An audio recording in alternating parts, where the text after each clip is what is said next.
Bueno, a continuación entonces corresponde al Centro de Investigación y Educación y Desarrollo Humano, Siete Humano de esta Pontificia Universidad Católica Madre y Maestra, presentar la investigación titulada Análisis del involucramiento de los padres, madres, tutores en la formación escolar de sus hijos al inicio y al final de la implementación del programa Epifanía, a cargo de los académicos e investigadores de esta Pontificia Universidad Católica Madre y Maestra, los docentes Ángel Mirabal y Darixa Nicodemos, a quienes recibimos a ocupar este escenario. Entiendo que con micrófono en mano, por favor, si las edecanes nos acompañan. Ya tienen su micrófono en mano, así que el caballero de esta ciudad de Santiago, ¿verdad que sí? Claro que sí. Qué bien. Ahora sí, entonces recibimos a los docentes Ángel Mirabal y Darixa Nicodemos. Lo vamos a estar moviendo. Bueno, nos ha tocado de último y tenemos el gran reto de que no se duerman durante la presentación. Entonces, antes que nada, presentarme. Ángel Mirabal, ahora mismo estoy en la coordinación de seguimiento a la calidad del Centro de Desarrollo Profesoral de la Madre y Maestra. Pero fui parte del CIED Humano por muchos años, del 2014 al 2020, como coordinador de la Unidad de Monitoreo e Evaluación. Y junto con mi compañera Darixa Nicodemos, que se va a presentar ella misma. Gracias, Ángel. Bueno, buenas tardes. Ya mi nombre lo conocen, Darixa Nicodemos. Soy la directora del Centro de Estudios Urbanos y Regionales de esta universidad, que conocerán un poco de qué se trata este centro en unos minutos. Y actualmente también me desempeño como directora de la Escuela de Arquitectura y Diseño del Campus de Santiago.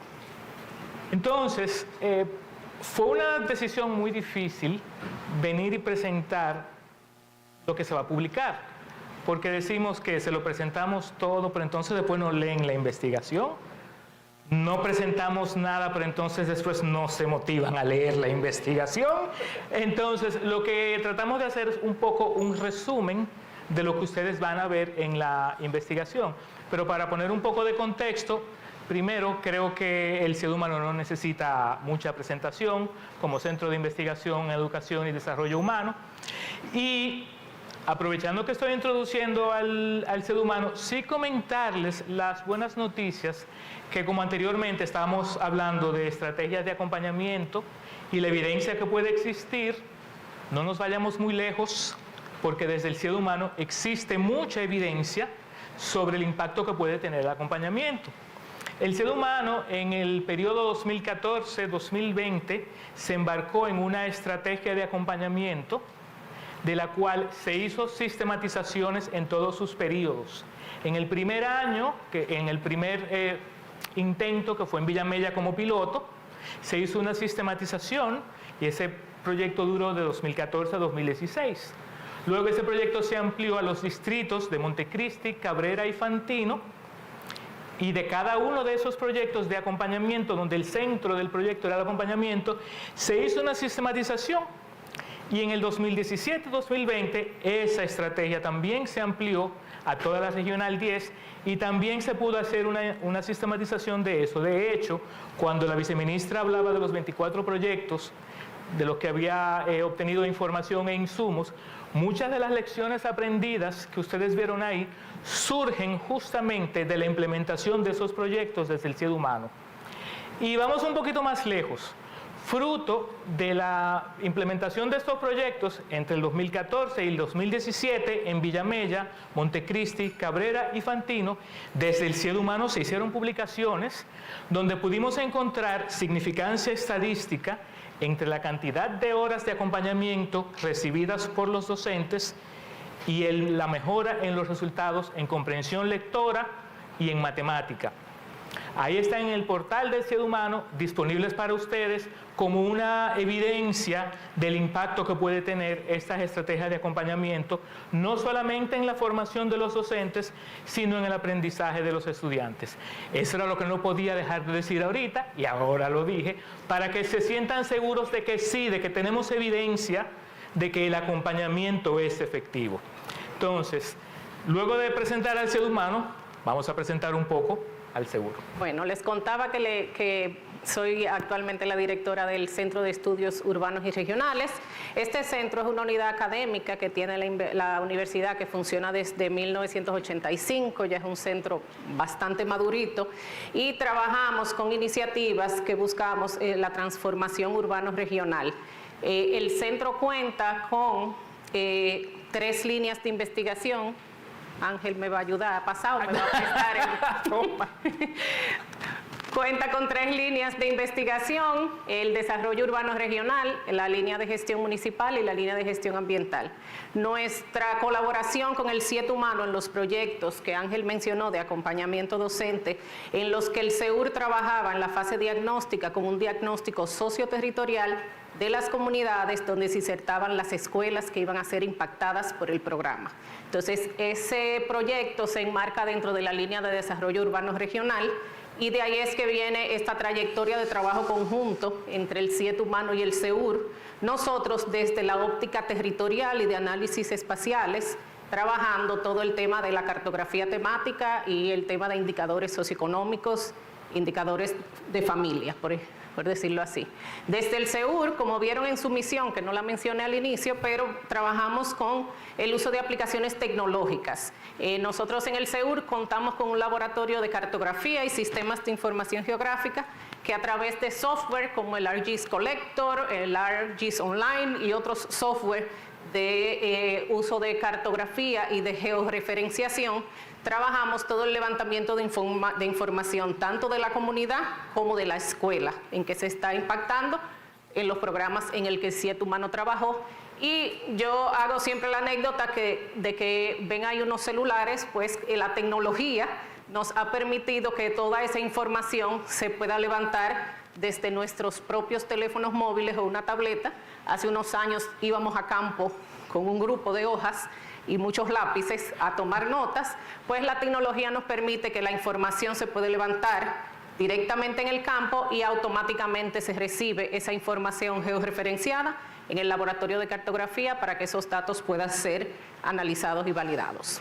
Un poco contextualizamos ambos centros, bueno, el CIED Humano el protagonista, pero no quise dejar de que conocieran un poco de qué hace el CEUR y por qué esta colaboración en estos proyectos. Ya así, para entrar en contexto, pues vamos a hablar de lo que nos ocupa hoy.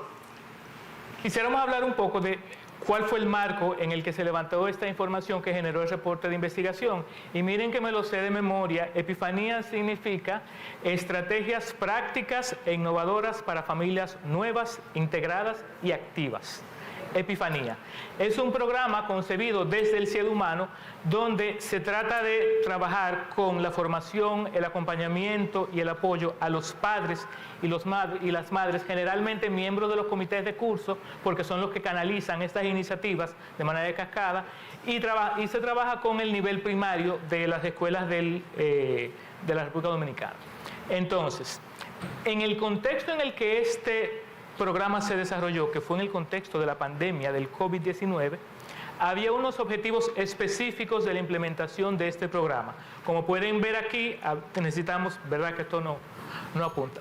Fortalecer las competencias de los padres, madres y tutores en orientación escolar, apoyo emocional y habilidades tecnológicas necesarias para poder apoyar a sus hijos en este periodo en que había una educación a distancia. También el programa apuntaba a fortalecer las competencias de los orientadores escolares y de los técnicos de orientación, justamente en su rol de apoyar a los padres en temas de clima escolar, ambiente del hogar, durante este proceso de la pandemia. Buscaba también el programa empoderar a esos actores que mencionábamos, los padres, madres y tutores, en herramientas que justamente favorecieran el ambiente del hogar durante este proceso de enseñanza y aprendizaje de sus hijos. La ventaja de ser maestro es que cuando el micrófono se va, ustedes me siguen oyendo. Entiendo, ¿verdad? Entonces, también llama a mayor escala. Parte de los objetivos del programa era implementar un sistema de apadrinamiento que permitiera alcanzar un mayor número de padres, además de los que estaban siendo beneficiados por el programa. Recuerden, importante el contexto, pandemia, remoto. Estas dos características van a determinar algunas de los resultados que nosotros pudimos levantar, que después con la cartografía se lo va a comentar Daritza. Un poco siguiendo la contextualización para explicar la población beneficiada en las dos fases que tuvo el programa. La primera fase abarcó 32 provincias del país, 114 municipios, 170 distritos municipales. 2.955 escuelas fueron georreferenciadas. Daritza le va a explicar sobre esa parte. Y se lograron identificar 3.237 líderes comunitarios que sirvieran de enlace para esta segunda fase en la que ya se abordaba a la escuela a través de 793 escuelas y sus 780 orientadores, 137 técnicos regionales, para llegar a 25.400 padres, madres o tutores registrados en el programa, que con una estimación en base a la cantidad de miembros del hogar establecido por la Oficina Nacional de Estadística, estimamos que el alcance fue a casi 500.000 de habitantes con ese programa de un año. Entonces, un poco le voy a explicar, Daritza, en qué consistía la fase 1 del programa. Bueno, la fase 1, como bien indica ahí la diapositiva, hablaba de una recolección de datos de contacto de líderes comunitarios y la georreferenciación de las escuelas. Para el financiador del programa era importante, y por la naturaleza del programa, contar con ese actor comunitario que pudiera servir de enlace entre la escuela y la familia. Bueno, escuela, familia y comunidad. Entonces, tal como Ángel mencionaba, en ese contexto, y durante ese proceso de identificación de líderes comunitarios, que todo eso se hizo, valga la redundancia, en pandemia, de manera remota, por llamadas telefónicas. Creo que para contactar esos 3.000 líderes se hicieron unas 12.000 llamadas telefónicas para poder ir haciendo esa cadena de contactos y tener identificado a esos líderes de la comunidad que podían dar apoyo a esas familias participantes del programa. Durante ese proceso, la georreferenciación de escuela era un dato significativo para el proyecto, porque uno de los criterios que Ángel va a explicar era la ubicación física de la escuela, uno de los criterios de selección de la escuela. Entonces nos vimos inmersos en un proceso de georreferenciación de las escuelas. Quizás ustedes preguntan, georreferenciación, pero el Ministerio de Educación tiene una base de datos donde tiene todas las escuelas georreferenciadas, latitud, longitud, y de hecho en el portal del MINER existe esa información. ¿De acuerdo? Es la información base que utilizamos para el proceso de georreferenciación. Pero ¿qué pasa? A veces la geolocalización de la escuela estaba correcta, la escuela estaba en ese punto, pero la descripción territorial de donde estaba la escuela no estaba correcta. Y me explico. Si la escuela estaba en Santiago, en un barrio X de Santiago, la geolocalización me decía que esa escuela quedaba en ese punto. Y estaba correcta, lo pudimos validar. Ahora bien, la descripción de la escuela, por ejemplo, me decía que la escuela Juan Pablo Duarte, que hay muchas en el país, la escuela Juan Pablo Duarte quedaba en Moca, su descripción territorial. Entonces ahí nos vimos en un proceso de desambiguar las escuelas, de identificar si lo que estaba correcto era la geolocalización o era la descripción. Y entonces en ese proceso nos embarcamos durante toda la primera fase del programa, y a la par se iban trabajando instructivos impresos, digitales, videos tutoriales y toda una serie de insumos que fueron utilizados para la implementación de la segunda fase del programa. Partiendo del punto que estábamos trabajando remoto y necesitábamos una manera de llegarle a quienes iban a levantar la información para que lo pudieran hacer. La segunda fase del programa ya empieza el programa Epifanía como tal, y fue una formación en cascada que después derivó en apadrinamiento. Los especialistas del ser humano formaban a los orientadores y para eso se produjeron productos audiovisuales. Esos orientadores en cascada daban los talleres a los padres, madres y tutores, que ya sí se hacía de manera presencial en sus microespacios que permitía la pandemia, y esos padres entonces a su vez transmitían la información, se comprometían de apadrinar otros padres para poderle transmitir los conocimientos y poder llegar a esos 25.402 padres que les mencionaba.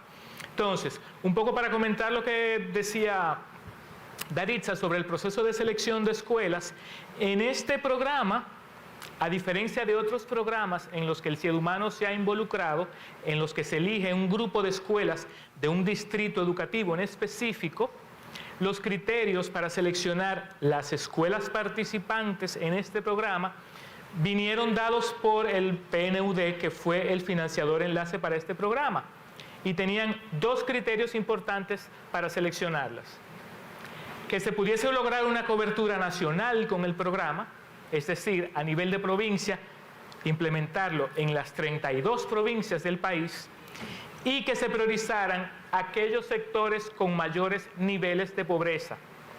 Entonces, ahora empiezan a entender por qué la importancia de georreferenciar las escuelas.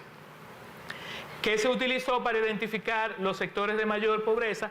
Desde el organismo financiador nos proporcionaron como insumo el Sistema Único de Beneficiarios, donde se establece el número y porcentaje de personas en condiciones de pobreza a nivel del distrito municipal, y en el caso de Santo Domingo, el Distrito Nacional, a nivel de barrio o paraje, y se hizo un sistema de ranking donde estaban los 10 barrios con un índice de pobreza más bajo o más alto en todo, porque tenían un nivel de pobreza más alto, y los 5 distritos municipales de cada provincia que tuvieran un índice de pobreza más alto.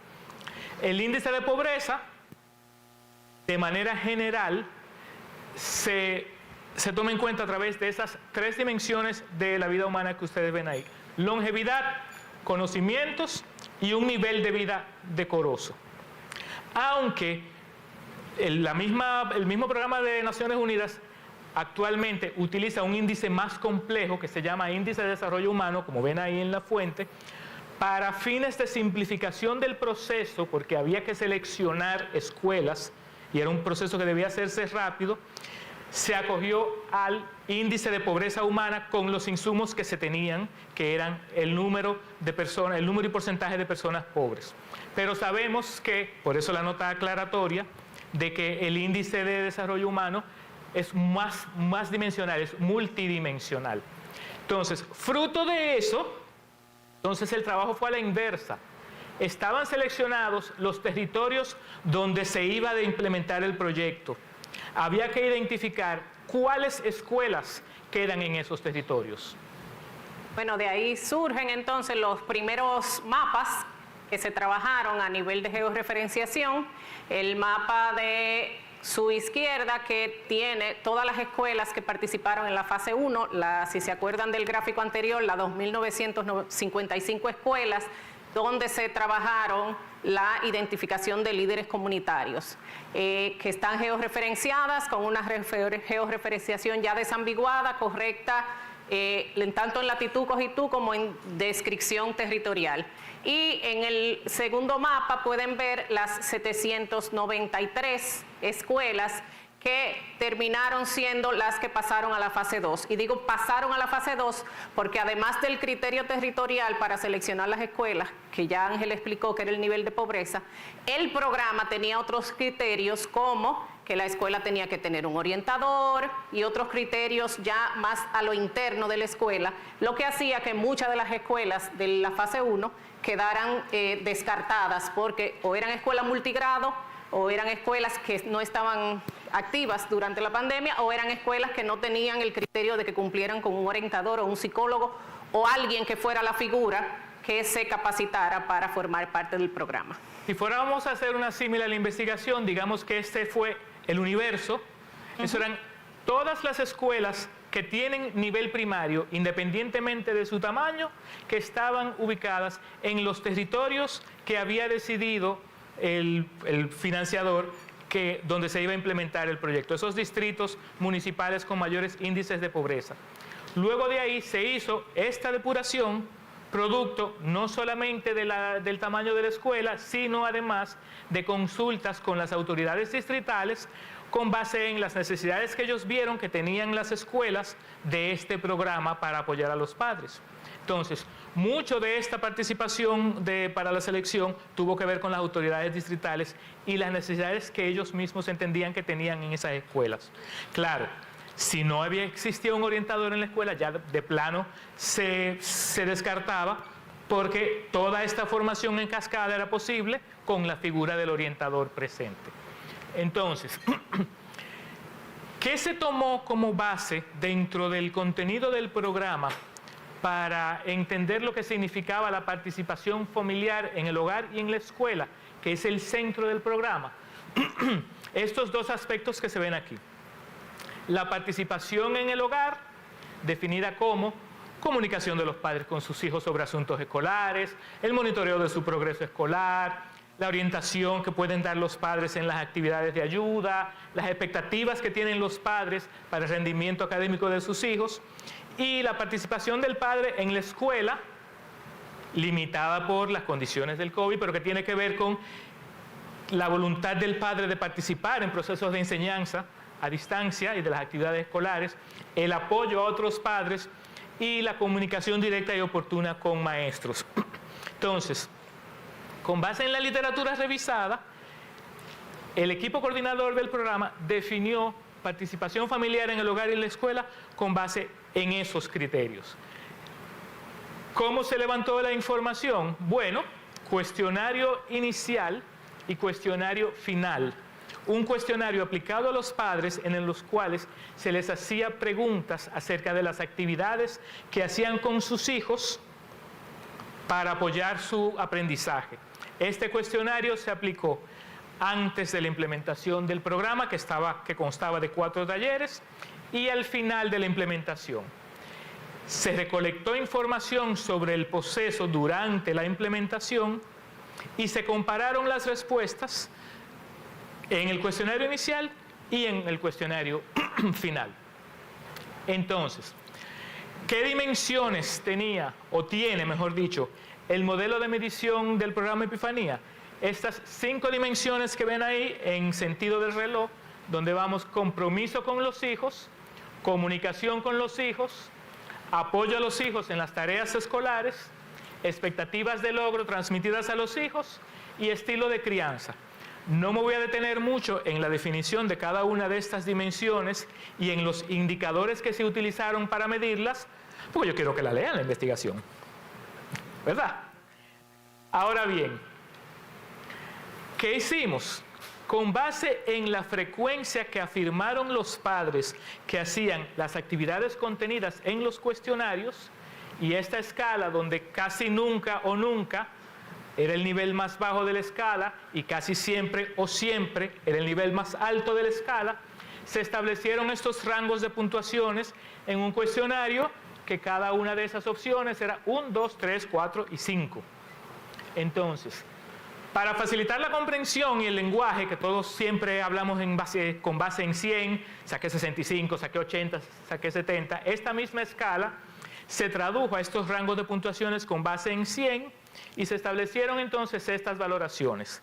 Este rango se consideraba no satisfactorio por la baja frecuencia con la que el padre, madre o tutor afirmaba haber hecho alguna de las actividades que se le presentaba, y el rango destacado, cuando el rango era de 88.5, 85 a 100, en las que el padre afirmaba que casi siempre o siempre realizaba las actividades contenidas en ese cuestionario. Ahora bien, ¿cómo se gestionó la información? Tanto para el levantamiento de información de esto como para toda la implementación del programa, teníamos un tablero de resultados donde podíamos presentar los resultados en línea.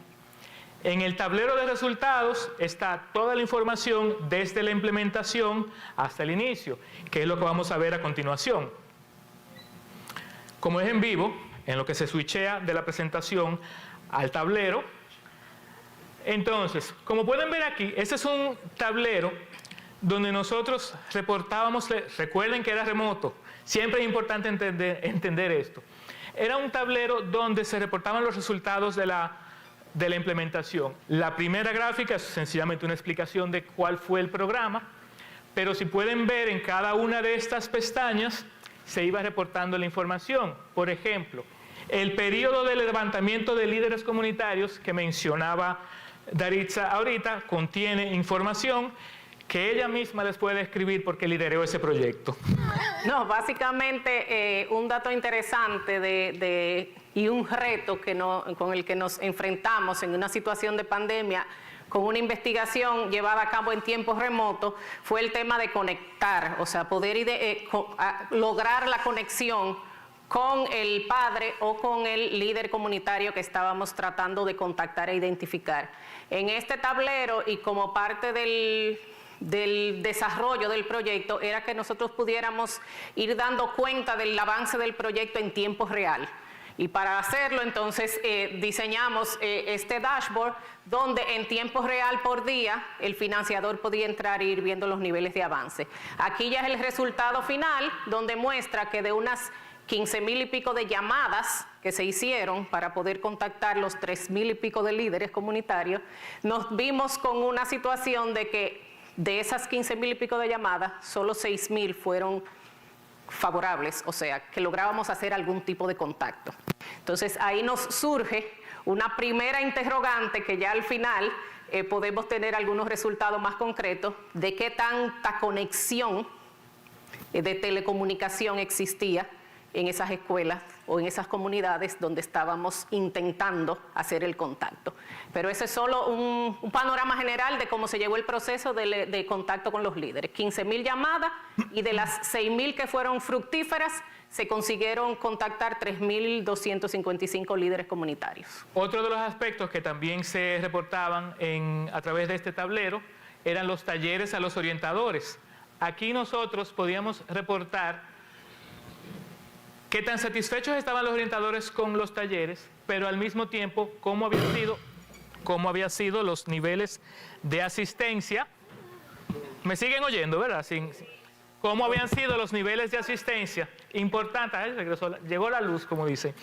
Importante ver que por las características del programa, donde el territorio era muy importante, toda la información se puede ver desde dos perspectivas. O se puede ver como está ahora mismo, por división educativa, regionales educativas y distritos educativos, o se puede ver por división territorial, donde veamos los resultados por provincia, por municipio y por distrito municipal. Toda la información se reportaba de esa manera. Igual pasaba con los talleres a los padres, en donde los orientadores nos reportaban... Déjatelo ahí. Sigue. No, me lo puedo quitar para que no, ¿verdad? Para que no siga pitando. En los talleres a los padres, gracias. No, pero que no funciona, esto tampoco. No. Si me escuchan, yo prefiero seguir hablando así. ¿Me escuchan, verdad? Estamos acostumbrados a esto, somos maestros. Entonces, les decía, los talleres a padres, los orientadores nos reportaban de manera remota, de manera digital, cómo habían sido los niveles de asistencia a esos talleres que le estaban dando y cuál era su nivel de satisfacción. Y nueva vez, la información interactiva la podemos ver por división educativa o por división territorial o a través de los mapas haciendo clic en alguna de las provincias. Ahora bien, lo que nos ocupa ahora, que son los resultados del cuestionario inicial y el cuestionario final. Una información importante que levantamos fueron las variables sociodemográficas de esos padres que llenaron el cuestionario, que aunque yo se las mencione, Daritza lo dice más bonito, por el impacto que tienen esas variables sociodemográficas que se levantaron durante el cuestionario inicial y el cuestionario final. Yo se las menciono y Daritza se las amplía. En cuanto a características sociodemográficas del individuo, o sea, del padre, madre o tutor que llenó el cuestionario, nivel educativo, estado civil, rango de edad y sexo. Bueno, la idea con estas variables, y creo que como cierre de este día, y se ha mencionado desde la primera ponencia, creo que hasta la última, las variables sociodemográficas impactan significativamente en el aprendizaje de los niños. Entonces, ya que íbamos a aprovechar para hacer el cuestionario, en donde indagábamos el nivel de involucramiento de los padres, en ese mismo cuestionario, que ustedes lo oyen como cuestionario, pero era un link que se le enviaba al orientador, el orientador enviaba el link a los padres enviaban el link a los padres apadrinados, y toda esa cadena, cuando los padres podían completar la información de manera digital con su teléfono móvil o tableta, entonces nosotros recibíamos la información. Para nosotros era importante variables sociodemográficas del individuo, porque ya en experiencia de proyectos anteriores pudimos identificar, por ejemplo, un bajo nivel educativo de los padres, madres o tutores. Entonces, si tenemos un padre, madre o tutor, como se dieron los casos, en algunos casos, analfabeto, nosotros ya teníamos una premisa de qué tanto podía ese padre o no acompañar a su hijo en una educación a distancia, si no tenía las herramientas para poder completarlo. Otro dato interesante que nosotros levantamos es el estado civil, y ahí para nosotros, o sea, para mí fue esta mañana cuando el doctor dijo que en Chile a los hijos de madre soltera en algún momento no se le daba acceso a las escuelas. Pues para nosotros eso es un dato importante, porque aquí hay un gran porcentaje de familias monoparentales. Y entonces ese dato era importante para saber qué padre, madre o tutor y qué nivel de compromiso con la familia tenía ese padre, madre o tutor para poder acompañar a los hijos en ese proceso de educación a distancia. Y así identificamos algunas variables propias del individuo, pero también nos fuimos más allá y queríamos levantar información o variables propias del hogar, o sea, de la situación del hogar y cómo se estaba dando esa dinámica en la familia en una educación a distancia. Y ahí identificamos, por ejemplo, la cantidad de personas que viven en el hogar, eso era un dato relevante, y la cantidad de hijos que tenía una familia. ¿Y eso por qué? Porque hablamos, y todos los que son de aquí de República Dominicana saben que hablábamos de una educación a distancia con computadora, televisión, radio, tableta, celular, lo que se pudiera acceder en el hogar para que los niños pudieran acceder a la educación. Y nos encontramos con familias que incluso una de las preguntas que hacíamos era cuáles equipos disponibles tenían en el hogar. Porque si tenían 5 hijos y solo había un televisor, ¿cuál de los 5 hijos va a tomar clase? Y cada uno en curso distinto. También identificamos, por ejemplo, variables de las personas que viven en el hogar. Es muy común en familias dominicanas que viva el papá, la mamá, los hijos, el tío y los abuelos. En una situación de pandemia, 3 hijos tratando de tomar educación a distancia de manera simultánea en un hogar con 10, 12 miembros en el hogar y con unas limitaciones de equipo, pues eso nos llamaba mucho a la reflexión de levantar esa información para poder entender un poco el impacto de la educación a distancia en ese momento y en ese contexto. Lo dije lindo, Ángel.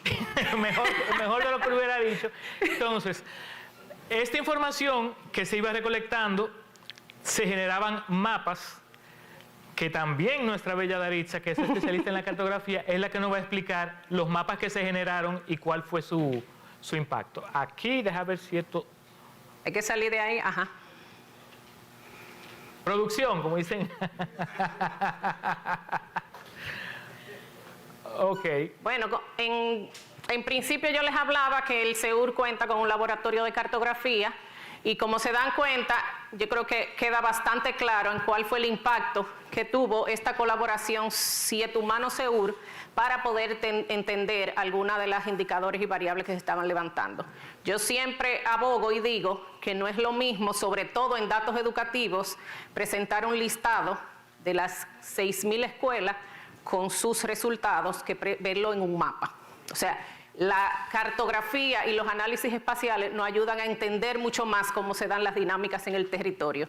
Por poner un ejemplo, ese fue un mapa base que usamos de los porcentajes de hogares pobres. Eso fue en las fases iniciales para entender dónde se ubicaban aquellos distritos municipales o aquellos barrios, en el caso de las ciudades, que presentaban mayores niveles de pobreza, y producto de eso, pues la preselección de escuelas que se hizo en la fase 1 tuvo como base el estudio de pobreza que contamos en el país, que no es el más actualizado, pero es el que tenemos disponible.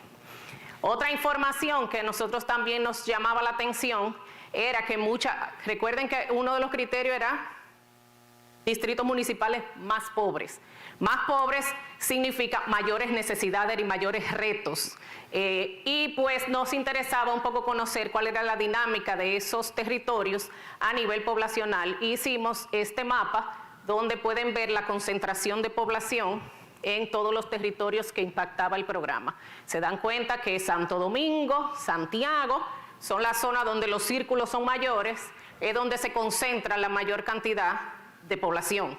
Entonces, por tanto, muchas de las escuelas que impactaron en el programa, pues también se ubicaban en esos barrios más pobres de esas ciudades más pobladas del territorio. Y un último mapa, que tiene mucho que ver con las variables del hogar que yo les mencionaba. Esto nos surgió, creo que no era ni parte de la investigación, pero yo decía, vamos a tratar de poder levantar a aquellos padres apadrinados. Y vuelvo a reflexionar sobre qué son los padres apadrinados. El orientador recibe la formación del equipo del 7 humano. Ese orientador convoca a una comunidad de padres que van a la escuela en su momento, con las limitaciones que tenía la pandemia, y recibían esa formación. Y esos padres tenían que apadrinar unos 10 padres más en la comunidad con esa experiencia que habían adquirido para tratar de fomentar mayor nivel de involucramiento en esa educación a distancia. Yo decía, ¿cómo vamos a evaluar los padres apadrinados? Porque no sabemos quiénes son ni dónde están. Sabemos quiénes son los padres del programa porque tenemos estadística y todo de ello, pero los apadrinados no. Y pues diseñamos un link digital donde los padres participantes del programa le facilitaban ese link a los apadrinados y ellos tenían que mandar la geolocalización de su casa para nosotros poder medir el impacto que de una escuela podíamos tener en la comunidad con los padres apadrinados. Pues este fue el resultado de esa geolocalización. Los verdes son las escuelas de la fase 2 que participaron en el programa, y los rojos son los padres que pudieron mandar su geolocalización. Y digo que pudieron, ¿por qué? Porque nos dimos cuenta que teníamos unos vacíos de información. Ni un padre pudo mandar su geolocalización de su hogar. No había conexión a internet o no tenían un celular inteligente o medianamente inteligente que pudieran mandar su geolocalización. Pero generalmente era porque no tenían forma en sus viviendas, no tenían ninguna conexión para enviar su geolocalización. Y si nos damos cuenta, las grandes ciudades, la concentración Santo Domingo, todo el corredor Duarte, hasta la línea noroeste, pues ahí se concentra la mayor cantidad de padres. Esa información nos llevó a mucha reflexión y de hecho hemos analizado cuál es la cobertura a nivel de internet del país, porque entonces el cuestionamiento, luego que hicimos esto, que no era parte del objetivo del programa, dijimos, ¿y qué tanto está funcionando la educación a distancia? Si no tenemos ni siquiera conexión y acceso a internet. Y ahí nos quedamos con unos vacíos, que esos serán producto de otras investigaciones que haremos más adelante. Pero este es un mapa muy interesante que pudimos levantar como resultado de la experiencia. Entonces, lo único que vamos a presentar de los resultados, porque los resultados están en el contenido de la investigación, es una agrupación que se hizo por provincia y por regional educativa de aquellas provincias o aquellas regionales educativas donde entre el cuestionario inicial y el cuestionario final, las diferencias que habían habido en cuanto a los rangos de puntuación que mostramos al inicio. Entonces, se hicieron 4 grupos de provincias. aquellas provincias donde se incrementó notablemente la puntuación porque habían aumentado la frecuencia con las que afirmaban que hacían ciertas actividades, como supervisar si el niño había hecho la tarea, supervisar si el niño estaba conectado a internet, comunicarle sobre sus resultados. Aquellas provincias que incrementaron ligeramente entre uno y otro, entre 1 y 2 puntos, aquellas provincias que se mantuvieron más o menos igual, porque el aumento fue entre 0 y 1 punto, y aquellas provincias donde decreció la puntuación transparentemente, como todas las investigaciones, se presentan todos los escenarios del levantamiento de la información. Asimismo con regionales educativas. Hubo regionales educativas donde al final del cuestionario, al final del programa, se incrementó notablemente el desempeño con base en la frecuencia con la que hacían las actividades mencionadas en el cuestionario, pero hubo regionales que se mantuvieron casi igual, hubo regionales que lo incrementaron ligeramente y hubo regionales donde disminuyó la frecuencia de ese comportamiento. ¿Cómo eso se asocia con las otras características sociodemográficas que había mencionado Daritza? Lean la investigación. Los hallazgos en detalle y las conclusiones ya están en el portal del seminario. Pueden acceder ahí. En la carpeta tienen un brochure. Y además en la carpeta, oh sorpresa, tienen un resumen de la investigación. Bellísimo que nos sorprendieron con ese resumen. Y además, si quieren acceder al tablero interactivo que SID contiene, no solamente los resultados del levantamiento de información para los cuestionarios, sino toda la trayectoria de implementación del programa, pueden acceder a este código QR. Si no pueden acceder desde ahí, pueden acceder desde la página de Investigare de la Madre y Maestra. Señores, lo logramos incluso terminar antes. Sí, déjame. Yo llevaba tiempo. Muchísimas gracias por su atención. Bravísimo, bravísimo, bravísimo. Es indudable, y manténganse con nosotros por favor, estimados académicos, es indudable que la relación escuela, familia, comunidad es un pilar importante para alcanzar los logros significativos en los aprendizajes de nuestros niños y niñas. Y ustedes lo han dicho aquí, Epifanía es un programa del CIET humano dirigido a fortalecer esta relación. Señores, damos las gracias a los maestros Ángel Mirabal y Daritza Nicodemos por presentar los resultados de este análisis. Aprovecho entonces que nuestras edecanes, por favor, a dirigirse con los micrófonos para las preguntas a los docentes y académicos de esta madre y maestra, quienes han presentado el análisis de manera magistral en esta tarde. Así como nos aclaraba el Ángel Mirabal, nos decía que todas las ponencias, así es, y yo les confirmo, todas las ponencias presentadas en el día de hoy y las de mañana también, realmente, pero también la invitación es mañana para participar de los paneles y talleres sumamente interesantes. Esto solamente ha sido una probadita en el día de hoy. Están disponibles en nuestra página web del seminario. En su programa, en sus bultos, tienen disponible este programa, un brochure, y en el brochure, al abrirlo, tienen los códigos QR para acceder fácilmente. Con una captura pueden acceder al contenido. Todas las ponencias que hemos presentado aquí, igualmente también la investigación, esta publicación, este análisis presentados por los docentes. Si no tienen alguna pregunta, levantando las manos. Es que lo agarramos cansados. No. Bueno, pues nuevamente entonces que se siente ese aplauso. Agradecemos a los maestros la presentación de este análisis